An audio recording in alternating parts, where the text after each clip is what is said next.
So welcome everyone to the most important interview for Elephant Fest. It is my privilege to talk to Dr. Edith Eva Eger, a Holocaust survivor, psychotherapist, and author of the book The Choice, which we translated in Pandora M. I think, Mrs. Eger, it's a nice coincidence that we talk for elefant.ro, the biggest bookshop in Romania, and that your maiden name was Elephant. Yes, my maiden name. I grew up, and you know, I was a ballerina, and my name was Elephant. I couldn't get rid of it. And so I married my husband. I'm carrying his name, Eger. It's a city in Hungary, as you know. The bishop lives in Eger, in Hungary. Yeah. You said in an interview a while ago that you had classical European education, and at 14 you could discuss the interpretation of dreams of by Freud. And you were fascinated by the whole concept of unconscious and how the mind works. Do you think that this early knowledge of mind mechanism helped you to cope in the Auschwitz camp? Yes, because I could not control the external circumstances. I didn't know what's going to happen next. When we took a shower, we didn't know whether water or gas is going to come out. And that's why today people are so frustrated, because we don't know what's going to happen tomorrow. And this is not stress, that is called distress. So I'm working very hard now to guide people to find the power within, because no Nazi could murder my spirit. And that's what I bring, especially in my second book, how I found a way to survive by not allowing the enemy to overpower me and my spirit. We are within us how to respond to anything. The way we think, it changes our whole body chemistry. Yeah. No one can take away from you what you've put in your mind. These were your mother's words, and Yes. be anyone's life motto, because it's a great truth about ourselves. But what did mean to you this phrase in Auschwitz? How did it empower you or gave you hope? It empowered me because everything was taken away from me. My mother was right, but I had my mind and I had my sister. See, we have to commit ourselves to each other and form a family of inmates, because if you were only for the me, you didn't make it. You didn't make it. So I was really assured by my mother that never ever, no matter how the situation is, to give up. That what is happening is temporary. And I said to myself every day, if I survive today, then tomorrow I'm going to see my boyfriend. So tomorrow became a good friend to me. Tomorrow. Yes. I cannot change the past. And that doesn't mean we forget the past or fight the past, because if we do that, we're still a prisoner. I live today. I go through the valley of the shadow of death, as the Bible said, but I don't get stuck in there. I'm 92 young. Yes. Because I think young. Yes. I've heard you saying that in order to be young, you have to be old. That's right. You have to be old to be young, but not young and foolish. Don't fall in love, because fall in love is a chemical high. Lonely people get it from chocolate. You know, love is not what we feel, it's what we do. That we commit ourselves to someone other than ourselves, because all we had was each other then, and all we have is each other now. So I hope this will bring us closer together. I hope we'll empower each other with our differences. Yes. After the war, you decided that if you live, you will not live in hate. It was a great decision, and it took you so much energy and time and effort, and I think it was the greatest struggle of your life to forgive and to love again. Please tell us about that time of your life. You know, when I began to work on myself, I realized that I have to go back to Auschwitz. I had to go back to that place and reclaim my innocence and assign the shame to them. And I think it was important for me to do that in person. So I asked my therapist to sit on me and not allow me to get up, because I really had problems with anger. Today I will tell you that you cannot forgive unless you go through the rage. You see, don't cover things. Don't cover garlic with chocolate. It doesn't taste good. You know, you have to go through the rage, but don't get stuck in there. And that's what I did. But when I asked my sister, who was with me, to come with me, she thought I am foolish, I am a masochist, and I'm an idiot. She didn't want to have anything to do with that. So different people respond differently. But for me, and I can only speak to you about the way I think. I cannot really talk about anybody else. I don't have time to hate, because if I would hate, I wouldn't have joy and passion in life. And I want to have love, joy, and passion in life. Yes. Yes. You know, the Hungarians, we always talk about three things. The number 3 is important. Love, joy, and passion is important for me to live by. Yeah. And love is not what we feel, it's what we do. We commit ourselves to other people. We see how we can form a human family. And that's what I do. I try to unite people and be for something rather than against. I like to get rid of the us and them mentality, because we have a Hitler in every one of us.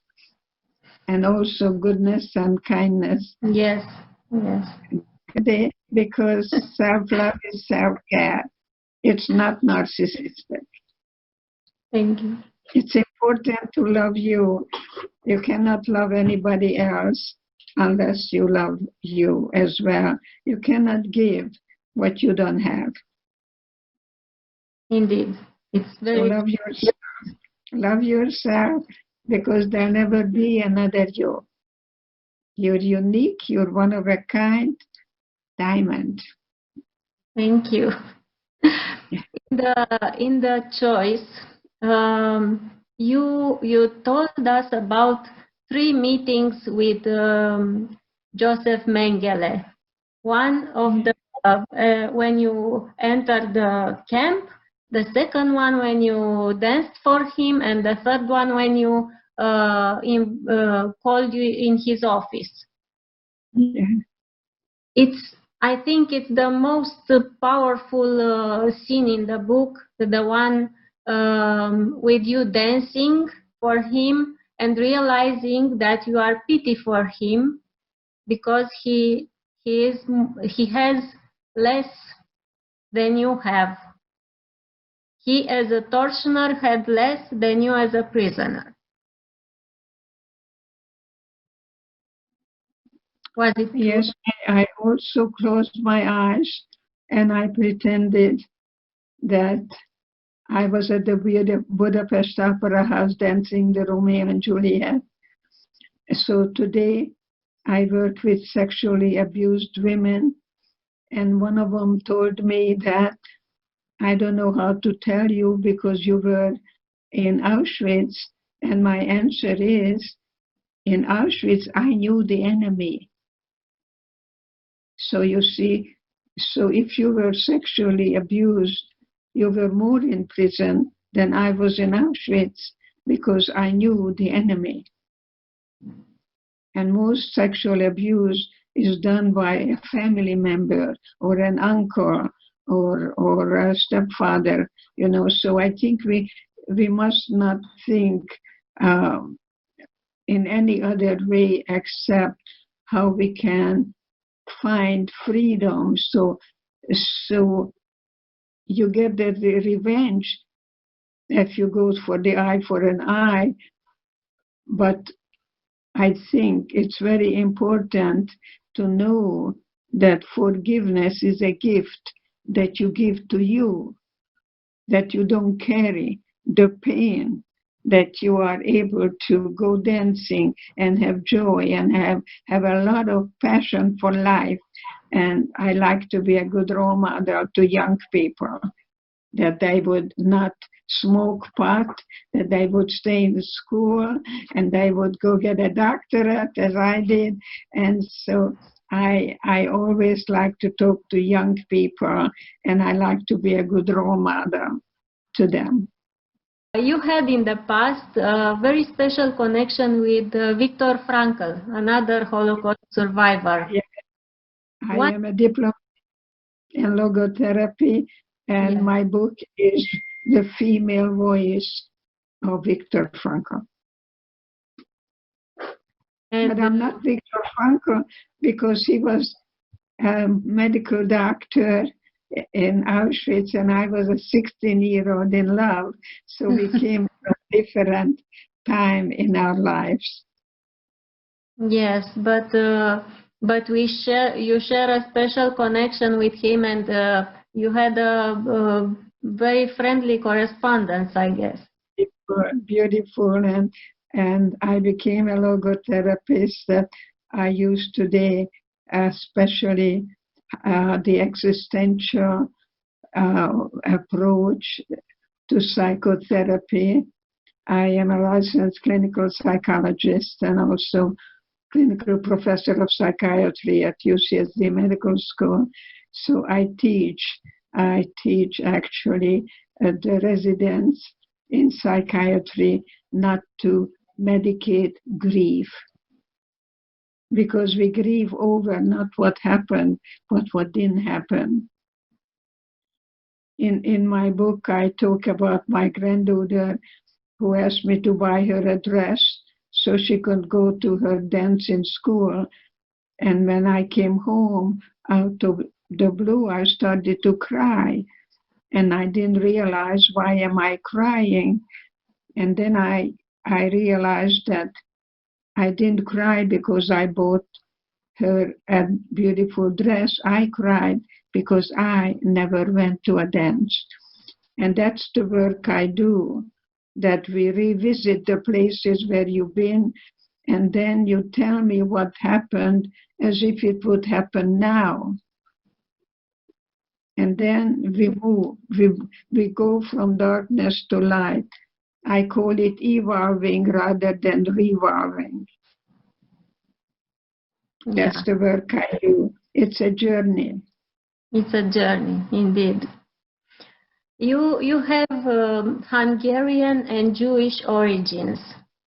How do you nurture your connection with Hungary and with your Jewish roots? Well, my heart and soul is always Hungarian.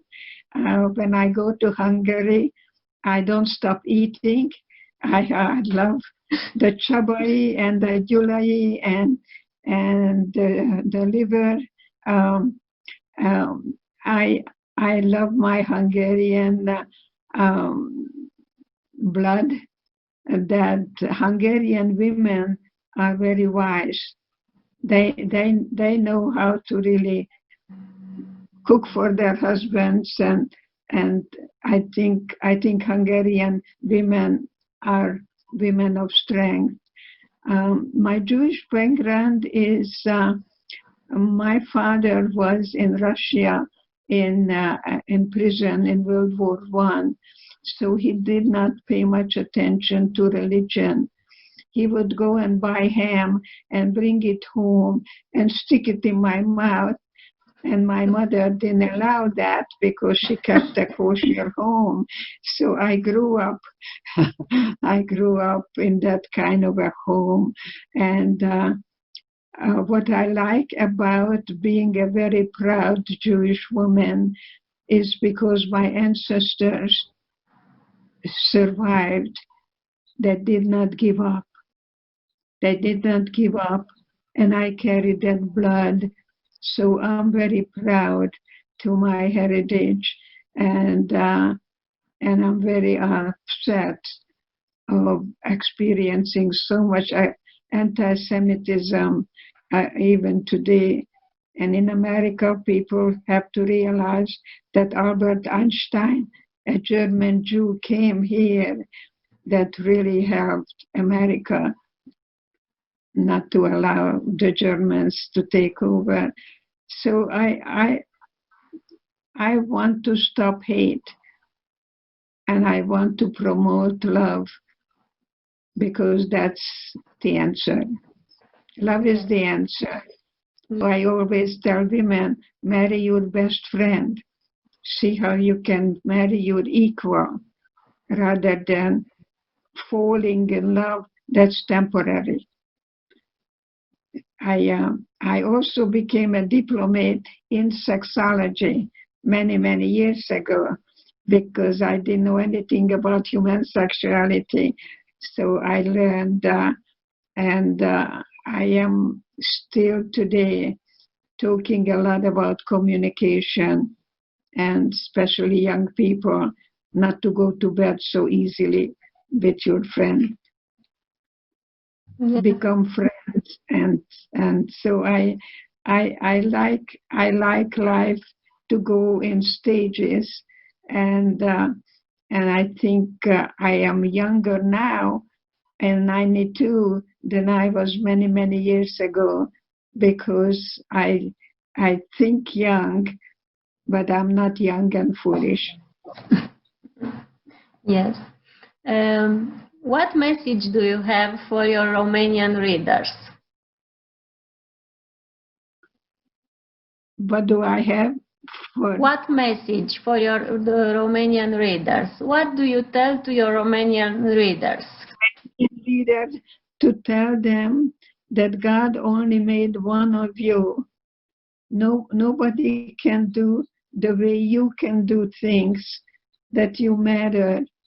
I just like you to really remember that self-love is beginning with you.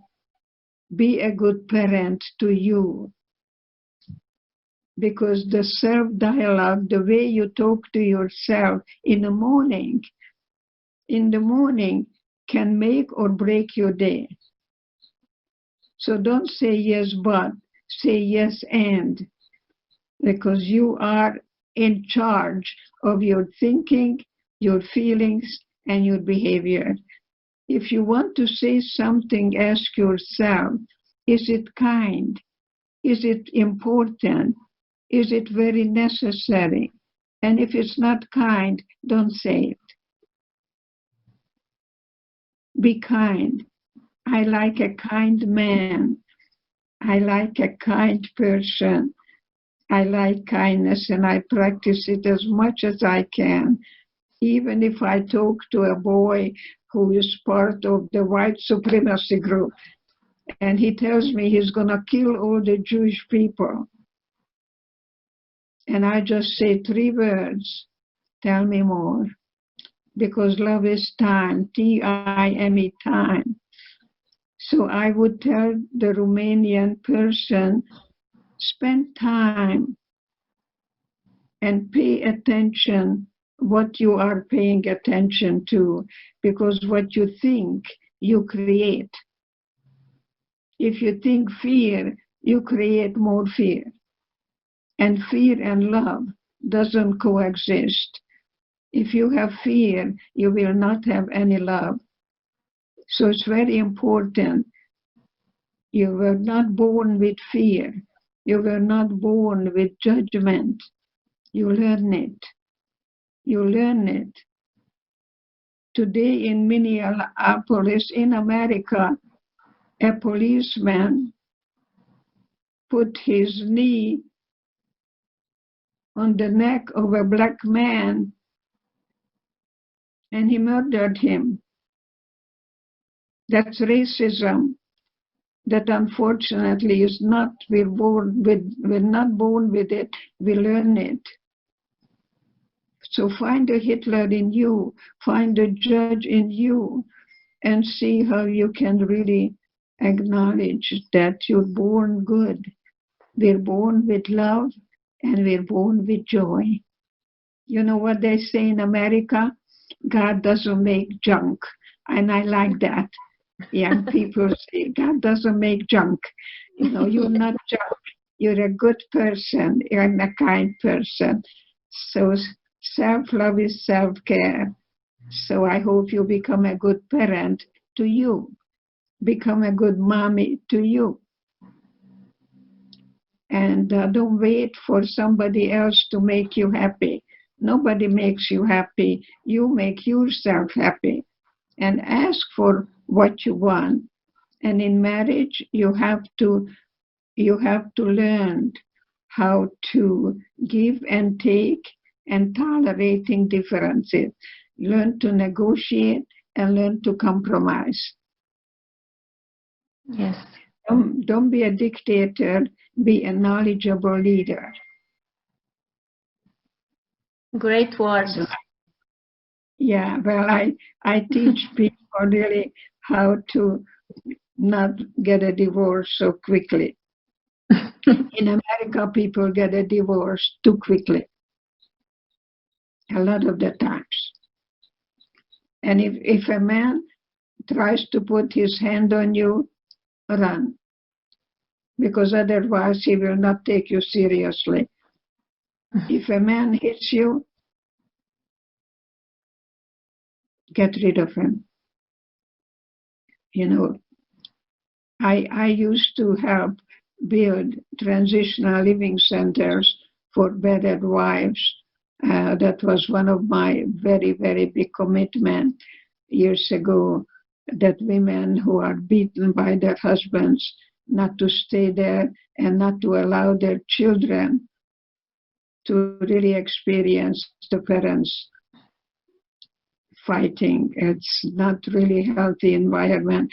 I'm always taking the child's position. I always want to protect the children from the parents who are not healthy. Yeah.